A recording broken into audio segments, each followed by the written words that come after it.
2027 के JEE mains में ये सवाल आएगा ही आएगा। देख लो सवाल क्या है। ए ऐसे एक मैट्रिक्स दी होगी, बी ऐसे दे रखा होगा कुछ, फिर सी का रिलेशन दे रखा होगा ये, और तुमसे पूछा जाएगा कि जो भी मतलब जिस साल में आता है उस साल का नंबर लिख देते हैं। 2022 में आएगा तो 2022 कर देंगे, 23 में आएगा 23 कर देंगे, और सब कोचिंग में पढ़ाया जाता है। बट मैं तुम्हें इतनी तेज सोल्व करके बताने वाला हूँ ना, हो नहीं सकता कि तुम्हारी कोचिंग में ये बता रखा हो। ठीक है, ये चीजें आती हैं थोड़ी बहुत ऑब्जर्वेशन से, जो तुमने सीख रखे हैं उन चीजों से आती है। अब इससे पहले सवाल करने से पहले थोड़ा सीख लेते हैं कि भैया इतनी तेज कैसे बताओगे। ऑर्थोगोनल मैट्रिक्स नाम की एक चीज होती है, मैट्रिक्स चैप्टर में तुमने पढ़ा होगा। एक स्क्वायर मैट्रिक्स जिसका ट्रांसपोज उसके इनवर्स के इक्वल हो, इसमें तुम्हें पढ़ाया जाता है A into A transpose is equal to identity matrix, और सिमिलरली ऐसे। ठीक है, अब बिल्कुल सही बात है। अब किंतु परंतु मैं तुम्हें सारे सब्जेक्ट्स की नॉलेज जो एक साथ कंबाइन करने वाला हूं, फिजिक्स केमिस्ट्री मैथ्स। तुमने सॉलिड स्टेट में पढ़ा होगा ऑर्थोगोनल, जिसमें पढ़ा होगा तुमने alpha is equal to beta is equal to gamma is equal to 90 degree. Basically कुछ नहीं होता, मैट्रिक्स में ये वेक्टर होते हैं।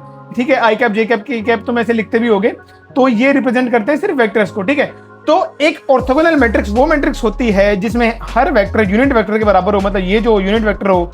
ठीक है, प्लस में अब क्योंकि ये सारे 90 डिग्री है, इसका मतलब है इसका डॉट प्रोडक्ट इसके साथ करूंगा तो भी 0 आना चाहिए, इसका इसके साथ करूंगा तो भी 0 आना चाहिए, इसका इसके साथ करूंगा वो भी 0 आना चाहिए। भैया इससे सवाल कैसे सोल्व होगा ये बताओ।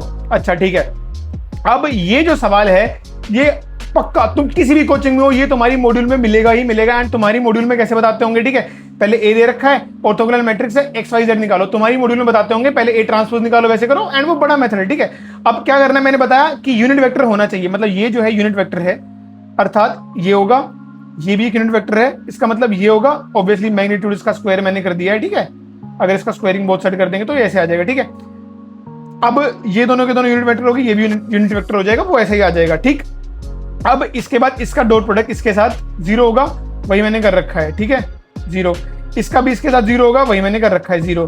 ठीक है, अब कैसे करेंगे, अब सिंपल सी बात है, जो मेरी ब्लू वाली इक्वेशन है इन दोनों को ऐड कर देंगे तो हमारी x की वैल्यू आ जाएगी, ग्रीन वाली को ऐड कर देंगे तो हमारी y की वैल्यू आ जाएगी।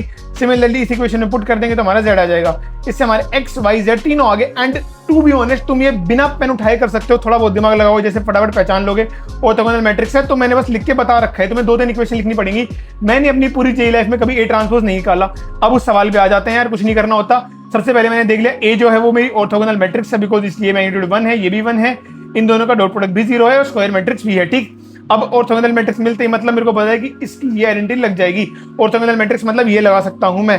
अब इसको देखो, ये मुझसे क्या पूछा जाता है, ये कुछ नहीं होता यार। इसको फिर तुम ये प्रॉपर्टी लिख लो कि मतलब कि तुम सी की पावर 2027 को तोड़ दो 2026 और सी में, फिर ऐसे ऐसे करके, मतलब बेसिकली वो बी की पावर 2027 ही आंसर होता है ये, मतलब। और ये सिंपली यही होता है, मतलब जो यहाँ पे नंबर होता है उसको बढ़ा दो, बस ये सिंपल सा ऐसा था यार, ऐसे हो सकता है। एंड आई बेट तुम्हारे कोचिंग टीचर को नहीं पता होगा।